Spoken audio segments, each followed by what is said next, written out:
Hello, and welcome to this edition of People in Transition. I'm your host, Bob Durst. I've been hiring, firing, and mentoring executives, frontline employees, interns, and job seekers in companies around the world through a host of transitions, some difficult, but most very good. I've worked with people in Hong Kong, India, Australia, and across the U.S. What sets them apart? A lot. But there's more they have in common. And one of those commonalities is transition is a part of life.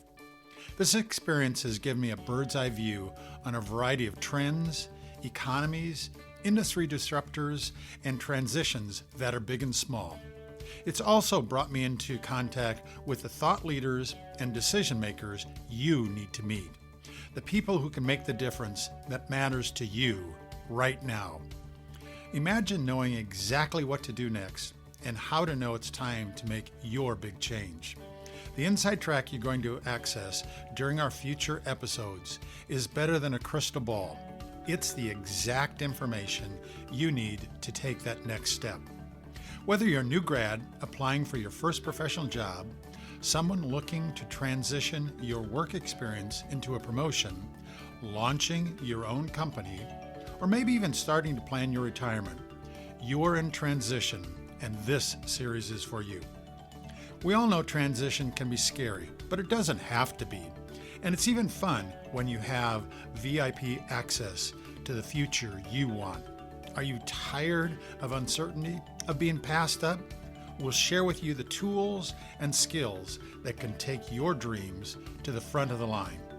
So, if change is on your horizon, or maybe just the thought of change, you won't want to miss this discussion. It could be the exact edge you need to turn transition into an amazing opportunity. I'm so excited we have one of those transition thought leaders with us today. Please welcome our guest, Teresa Pritchard. Teresa, thank you for being with us. Oh, you bet. My pleasure. So, Teresa, maybe for the people that are on here that don't know you or your background as well, maybe you could describe what your experience has been in the past, and then we'll kind of go from there. Okay, sure. I have had over 30 years of experience specifically in human resources. And along with that type of a position comes working with people and working with people in a variety of different environments and in a variety of places that people are in their lives and in their world. And so I think I've had some good experiences with people and transitions. Great. So tell me about some of those transitions. What types of transitions are you talking about? What types of people are you really talking about even? Sure. Well, I guess I would start with the fact that I have not only worked with management and executive leadership, but I've also worked with frontline workers. And through the different types of transitions that I've worked with them have been downsizing in the workplace, being bought out by other companies, a larger company buying a smaller company, transition of leadership where maybe someone has retired that's been at the helm for a long time, which could be a tough transition for employees in the workplace to start working with new leadership, new culture, and new styles. And regardless of what the industry, what types of jobs they are, people go through transition in a lot of different ways. Teresa, is there any different in working with someone that is in transition if you're management, one of those executive leadership versus one of the frontline workers? I would have to say yes, and it depends on how prepared the organization is in the transition period. Oftentimes, people that are in the executive or management roles have had some inkling of the change coming about or the transition. They may have even been part of planning it. Whereas somebody in the front line may just hear about it after the decisions have been made. And in that case, they can become kind of frightened and they can think, well, what's in this for me? How is this going to affect me? Am I going to lose my job? What are they going to do to me? And so depending upon where you are in the organization and how you're communicated with, how much in the loop you are about the transition and the change, people can have a very different reaction. So it sounds to me like communication is a key. Would you say that's correct? I would absolutely say a lot of communication, a lot of relevant communication is very important at all levels within any organization. So talk about one of the downsize experiences that you've gone through. What uh, what were kind of the steps that you would take to help in terms of that preparing the those people that are going to be impacted? And then I guess a follow-up question to that is, what do you do after they get that message? Right. That's a really good question, Bob. I have been on both sides of the transition in workplaces. I have been someone who has been downsized, and I have been someone who helps people through the process. And you learn a lot when you've been the person that has been downsized, Yeah. and you take those lessons with you when you are working with somebody and you have to communicate to them that they will no longer have a position, what the circumstances are, what the process is going to be. So it's really important because oftentimes when they get the news, they can't listen right away. They might be in disbelief, they might be angry. There's a lot of different emotions that people go through. So as someone who helps people through the transition, I believe that first of all, the manager, the leadership, the organization needs to be fully prepared to begin delivering those messages. And that takes a long time. This isn't something that happens overnight. You have to consider everything from the employee's standpoint. What's important to them? They may be living paycheck to paycheck, which is frightening because they don't know if they're just going to walk out the door and never be paid again. They need to understand what kind of resources and support there will be for them throughout the transition, whether it's a severance package or whether it is references for them to be looking for another job. How much communication is done with employers that they might be going to look for jobs and applying for positions. What are we as an organization going to say? And it's very important that those messages and those processes are very consistent throughout the organization because people talk to each other and they know if they're being treated fairly. And if that's your one thing as management or as an organization, is to make sure that people are treated consistently and fairly and they're being listened to, which is ultimately the the biggest part of communication. Yeah. That is so true, and that consistency isn't that a that's just such an important element to it. Oh boy, it sure is because the word goes out the second that somebody goes into a closed door meeting and there will be other people after that. The people start talking immediately, and the fear is something that you need to mitigate as much as you can. So Teresa, you said that you've been on both sides of this. Let's kind of role play just a little bit here. Sure. You just got told that your position was eliminated. You get that message. What's your suggestion to that person that's in that position? As a person being Let go. displaced. Yep. Yeah. Yeah. My first thing is to say that I would be here for them as a coach, as a mentor, and that if they have any questions, I'm their first point of contact. I would say that I would acknowledge that it could be a very difficult time for them, and that that's okay and it's perfectly natural, and that's why I would be here for them anytime that they need someone to talk to. Mm. I would tell them exactly the reasons why the decision was made so that they're aware and that they can go forward knowing that it wasn't something perhaps that they did, but it was a decision by the company. And I would make sure to let them know what all the next steps are, provide them with information in writing, some kind of a packet about their benefits, about unemployment, all the types of things that is important to people who might be actually in a little bit of shock if they didn't see it coming. Yeah. And it's just really important that that line of communication and the support is seen, heard, and felt. Yeah. Now let's flip that coin over for a moment, and you're receiving the message. Your position has been terminated. Hmm. So I'm now the recipient of that. What do you Okay. suggest that our Yeah. listeners should do?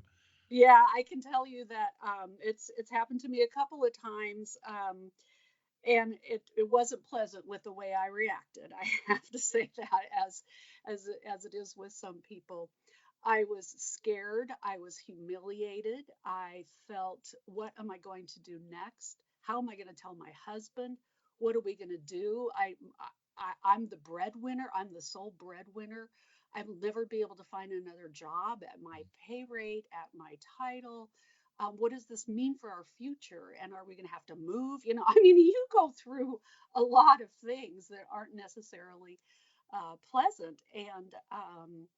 And so I did go through some outsourcing with an organization, and that did help as a resource.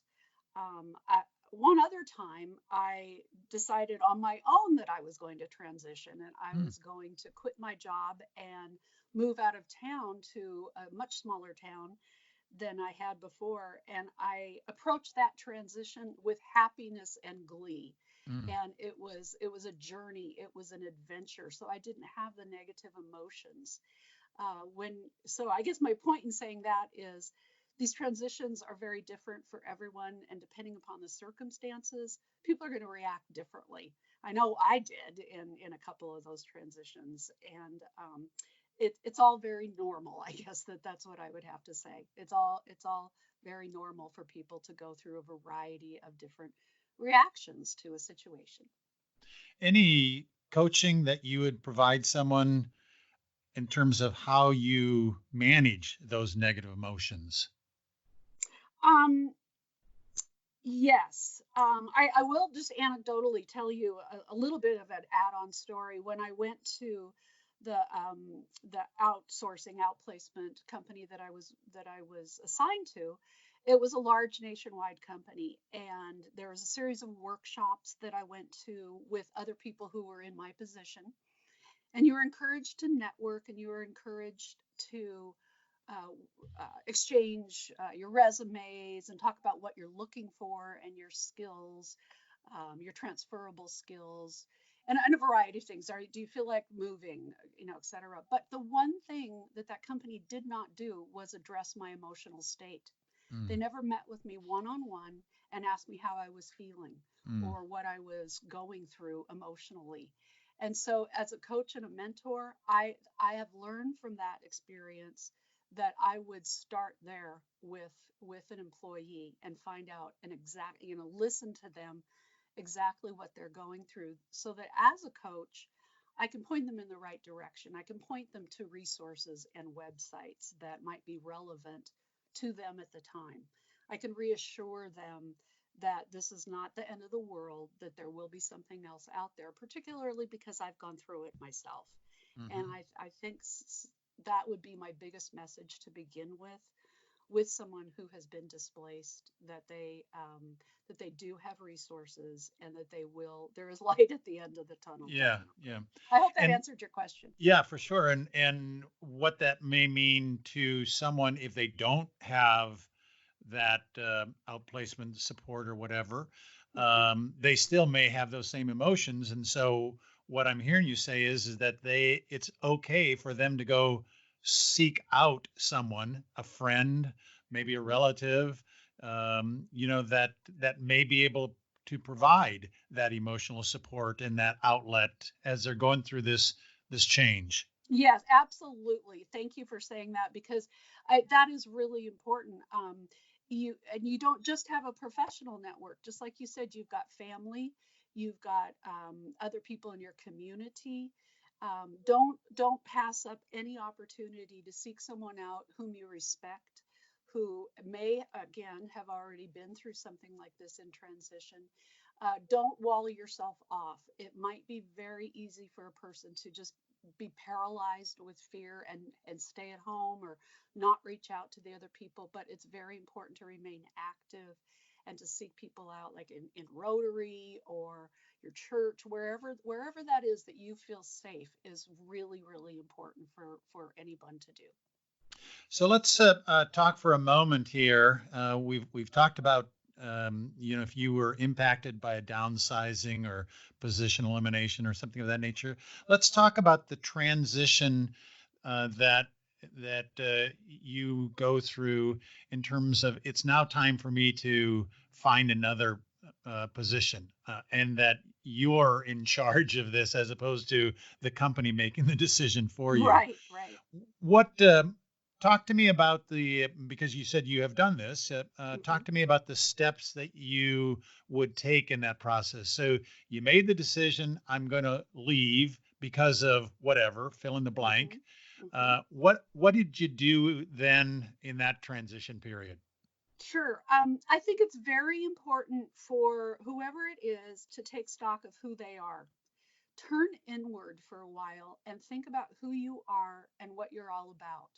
I would even go so far as to write a little list out of all of your accomplishments, things that you felt really good about in your profession that you have done personally, within teams, within a community, for instance, and write those down, because that's going to make you feel confident about yourself and what you have to offer your next employer.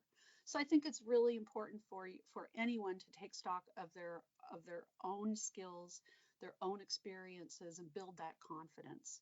Secondarily, I think it's important that every day you go out and you reach out to two or three people in that network of your friends. Take them to coffee, have a phone call if that's all they can do, explain to them what you're going through, and ask them for ideas. If you do that over even a couple of weeks period or a month, you are going to be rich in resources, rich in knowledge that you didn't have previously. You're going to have, by virtue of all the input that you've gotten, you're going to have networks out there in all kinds of directions, all kinds of different industries, different places that you wouldn't even have thought about looking before. And so taking stock of your own skills and then reaching out to people in your network, I'd say, would be the first two things that you need to do. And then the third thing I would say is have gratitude within yourself about what you've accomplished, because it may feel pretty gloomy. Each night, I would say, before you go to bed, think about the things that you accomplished that day, even not big things within your career, but what you did that day and what you learned and how you felt about it. And I think those three things as a process, repeating over and over and over again, will get you through just about any kind of transition that you're going through, and it will build your own it will build this envision of where you want to be and where you can take yourself, and Yeah, that will make it much easier and much more fun, I think. yeah. I took that last point just a step further when I was in transition, and I actually created a kind of a gratitude journal. And the last Oh the last thing I would do at the end of each day was exactly what you said. yeah. Hmm. What were the three things that I had gratitude towards, and over a period of time, that list got to be pretty lengthy, Sure did. in those really dark days, Hmm. that's when you went back and read through those, right? Yep, And exactly. reminded yourself in terms of all of those good things. So really good suggestion. Let's talk about Great. that networking for a moment, Hmm. and and let's say that I am an introvert and am not as comfortable in terms of going through that whole networking process. Any coaching you would give to the introvert? Sure, absolutely. And that's a really good question, because I think more of an extrovert, and so what I might do is not easy for other people to do. I can pick up the phone and just call somebody and introduce myself cold like that. But if you're more of an introvert and you don't feel like that, what I would do is start off first of all by getting, some names or contacts through resources that you currently have. And if you're not as comfortable with just picking up the phone, an email would be great to introduce yourself, who you are. Maybe the person that you have in common suggested that I contact you, and I would like to spend 10 or 15 minutes with you at your convenience, just to ask you a couple of questions.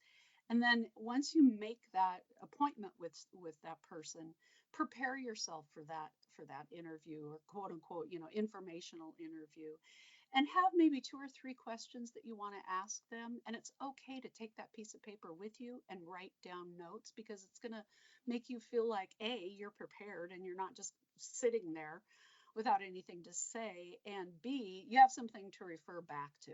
And I think that that's very important.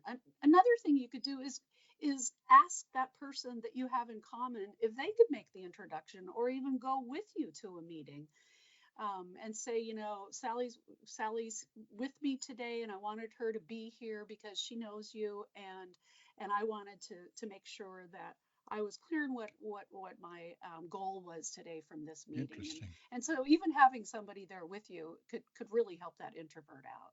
Yeah, for sure. Some really good suggestions there. And certainly all the things that you've talked about in terms of steps to take are applicable if you're that college or high school senior and you're looking for your first job. Talk about what that experience is like. Yeah, actually, that's a very good point, because I know when I was in school, I wasn't so much of a extrovert, and so I felt very helpless in what I was going to do. And in those days, they didn't have things like LinkedIn, for instance, where you could, create networks online and resources. I think somebody that might be just getting out of college with their degree, one thing that I would do is, first of all, I'd find out, did you work during college? Did you have any activities? Were you involved in extracurricular activities? Were you involved in student body? Even again, in the community, were you involved? Did you do volunteer work? So that the person has something to start with, because they shouldn't get out of college and say, oh, now what do I do? Or where Yeah, do I go? How do I sure. start? They've got a plethora of experience already. It's just, I think it's just identifying what that is and making sure that they feel confident in talking about it. Once again, there are resources out there. The internet is, we all know what the internet is.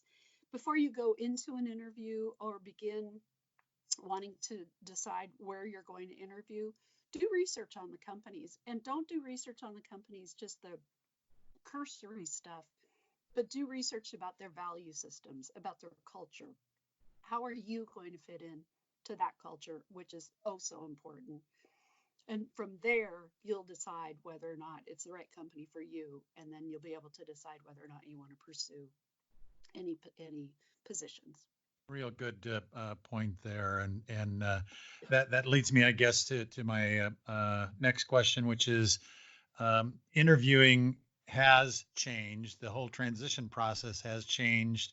The whole job search process has changed because of Boy, yeah. social media and the impact that social media has had.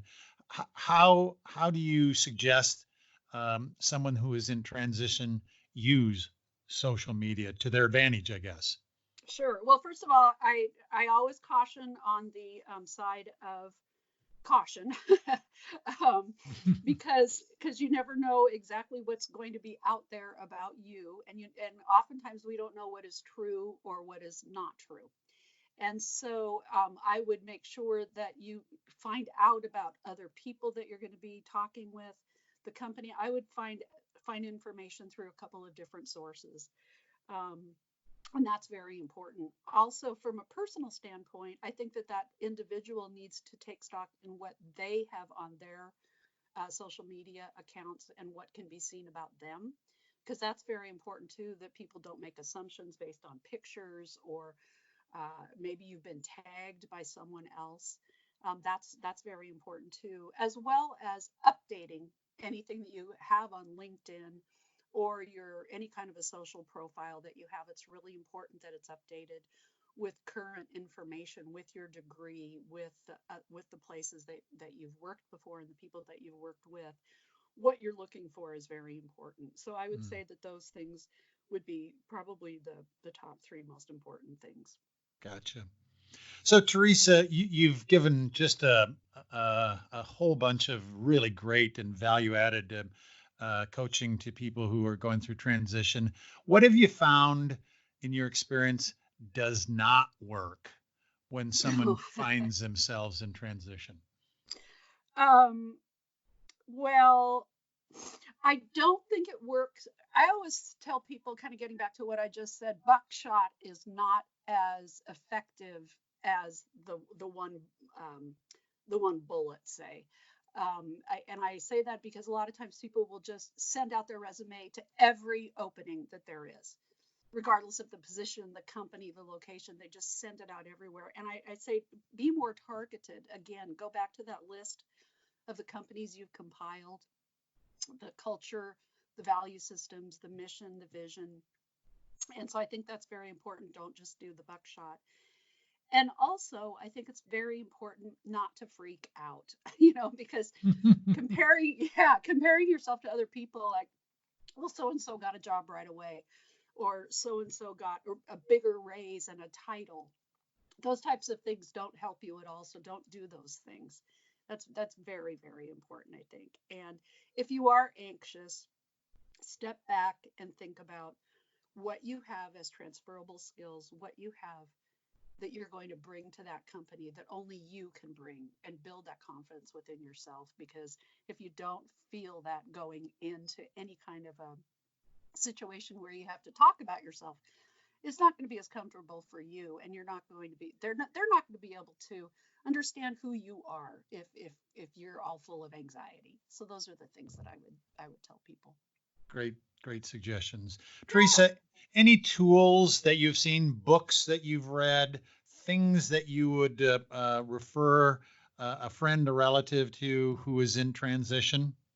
Um, yeah, one thing I do have a book that I keep with myself a lot, because transition's a big word, and it could be anything. It could be selling your house and moving. It could be a Hmm. job, certainly. It could be relationships that have failed or something. But I have a book that's entitled The Motivation Manifesto, and it's written by Brendan Burchard. And that book to me is something that I refer back to all the time. Again, if I'm feeling anxious, if I'm depressed, if I feel that I don't have that confidence, that I need that self esteem, I can go to that book, and almost any page has something relevant in it that you can say to yourself over and over to build that confidence, and to make you feel like you have something to give and that you are a valuable resource to that organization. The other thing I would say would be, networking. Those are great resources with all of your networks, and the internet is great if you can narrow down and find that needle in that haystack Yeah. of a good resource for you. Well, Teresa, you have just provided so much information. I just love the kind of the 3 points. If you find out that you are going to be in transition, taking stock of yourself, working Hmm. on your network, and making certain that you show gratitude in what you've accomplished each day. Hmm. I think that the information about your social media was just spot on, and I have found in my career that social media can either help you or it can more quickly get you in trouble. Yeah. Um, and Right. and and so kind of managing that whole social media is a real key.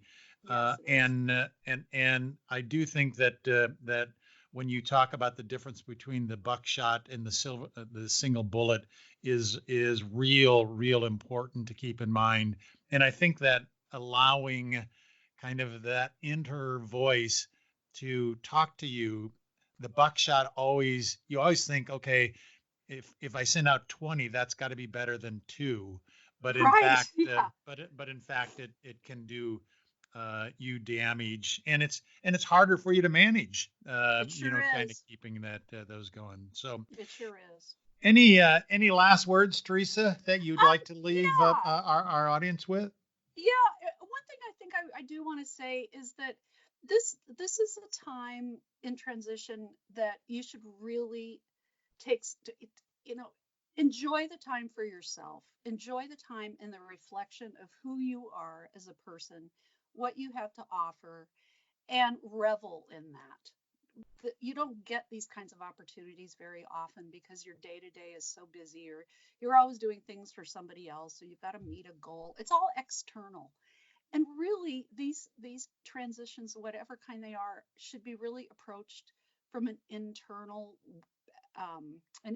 aspect, so that you use that transition to learn more about yourself and really understand what motivates you, and take the time that you wouldn't normally do, to discover other parts of yourself that are valuable to you and valuable to others.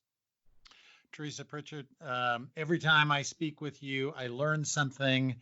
And that last line, in terms of when you're in transition, to take time to enjoy yourself, revel in it, learn from it, is one of those things that anyone who's in transition should make a little post-it note and put it on their computer to keep in mind. I thank you so much for your time, and we will talk again real soon. Thanks, Teresa. Thank you, Bob. It was my pleasure. Always a pleasure. I hope you got as much out of that program as I did. So exciting and information packed. Thank you so much for taking time out of your day to listen to my podcast. I hope it was worthwhile for you to bring me along with you as you drove to work, or you worked out, or you had some downtime, that you could listen to people in transition. I'd love to hear from you on your thoughts for the program. Please send me a note, and we can ensure that we address any of the issues that you might have in future episodes.